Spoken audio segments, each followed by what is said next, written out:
akoki kosala ngolu mpe bikamwa mpe yo otatoli ete aza nzambe. Nzambe oyo asalaka lolenge na ye moko akoki kosala ngolu mpe yo otatoli ete aza nzambe. Paske nzambe aza nzambe. Me tokumisa nzambe lokola ye moko atani. Kwani boye kaka bakomedie bakufaka mpona nini papa na biso soki sazaki malamu mpona biso liwa osali boye mpona nini liwa liwa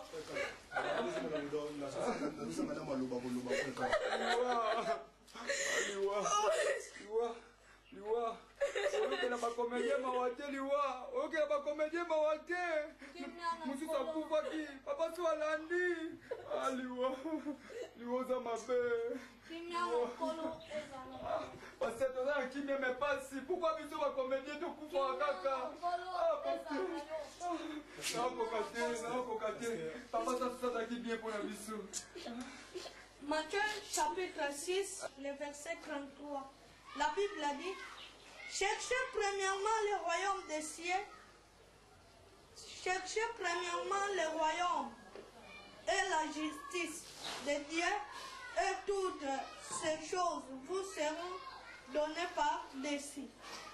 Ma sœur Odile, Bible Jolobake, Tolukana Noboko Nanzambe. Ça veut dire na makambu na biso ba vie privée na biso. Et c'est ngeli biso Tolukaboko Nanzambe.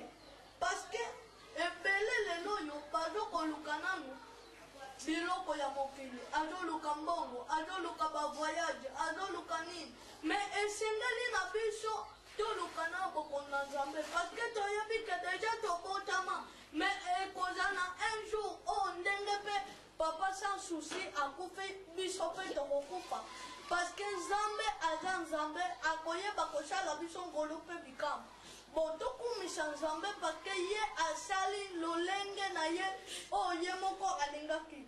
Tokumisa nzambe parce que azanza alobi tolukana nu bokona nzambe nyonso ekoyasima. Pasteur pasteur motima pasteur. Alors Bible alobi pasteur bon samarité nzambe azanza akoki kosala biso ngolo pe bikamwa pe biso totatoli ete aza nzambe oyo akosala biso ngolu mpe bikamwa.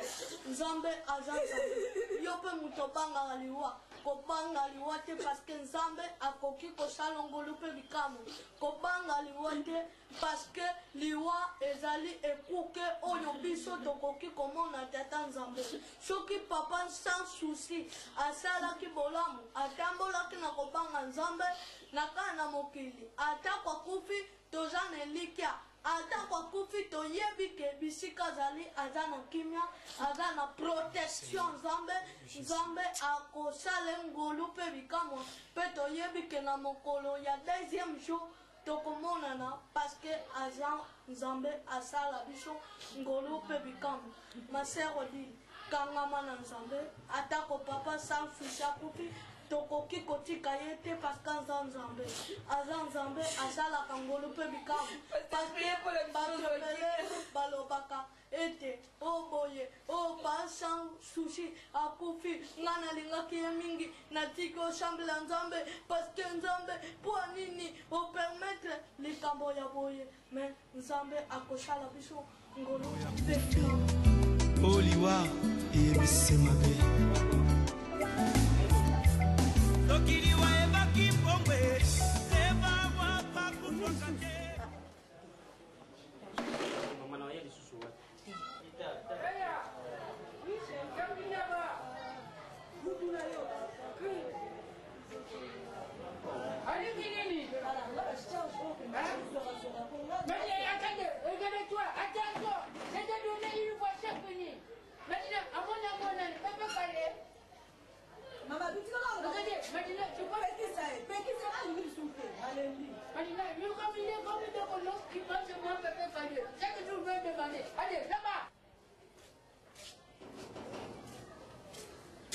Là-bas.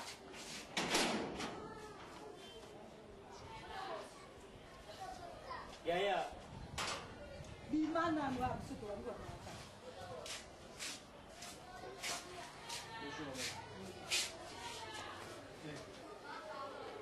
La naïga au coin, c'est que le mouton au lieu de Garamingwana. Sans souci. Achalani. Atiki Bisso. Hein? Papa sans souci. Quand sans souci, comme mon beau au lieu Achalani. Basa, avec une hôpital, il va opérer qui est à Mati. Le lot, tu as dit que vous voyez. Oui. À Koufi.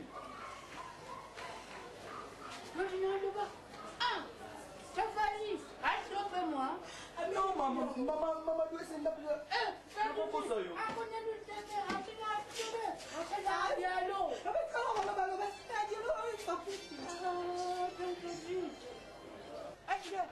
Il a laissé les enfants. Oui, à Tiki, il va ne belé. Va ne belé. Il était petit comme ça, il avait les enfants.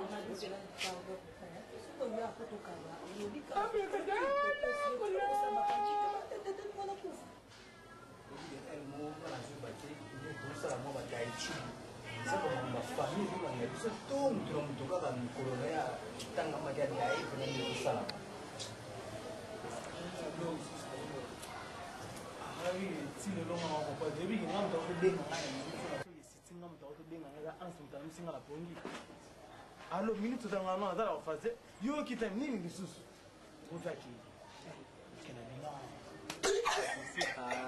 tono oleli trop tene hein que ça la passe la minute za mama oluka solution nene pour faire fois qu'il na honneur za te que non le ba désarme sur tout ça la matala tatoka lo mauto kende et ba na avec de doute Véloulou, Tatokalombo, Visa, Petit Nabso, Texas.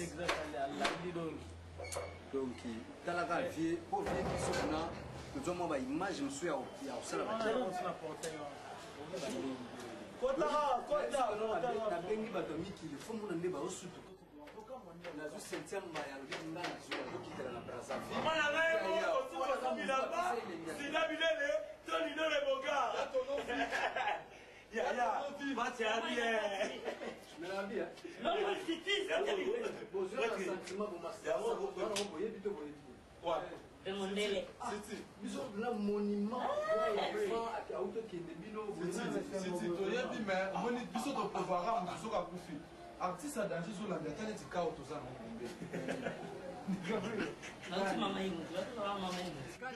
Biso to landela ka ko muta kufi me et le présent danger yango le nota bolango en plus to uti na ba vanda o senga pe bien mais le ka pe senga ta soya teta bien ni ka fi o ta so sino le ni bila ma o ta ma te ni ma so ko biso ka fo kana bon pardon ma so kana tant faut que place mo ba ko la ensemble o ta Sempre mawa, o puta nesse uma bicho, o puta nesse.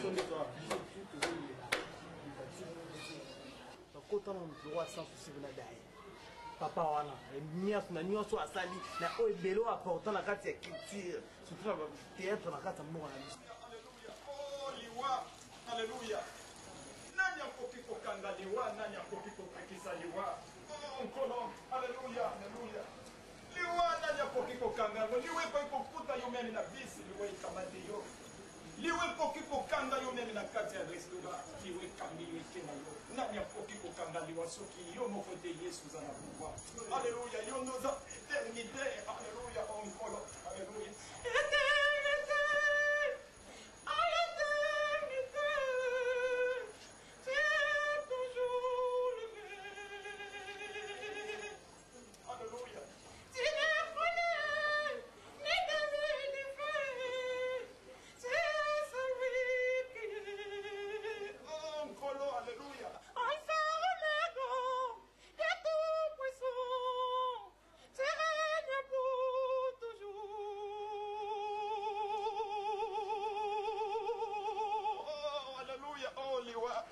Hallelujah, Seigneur.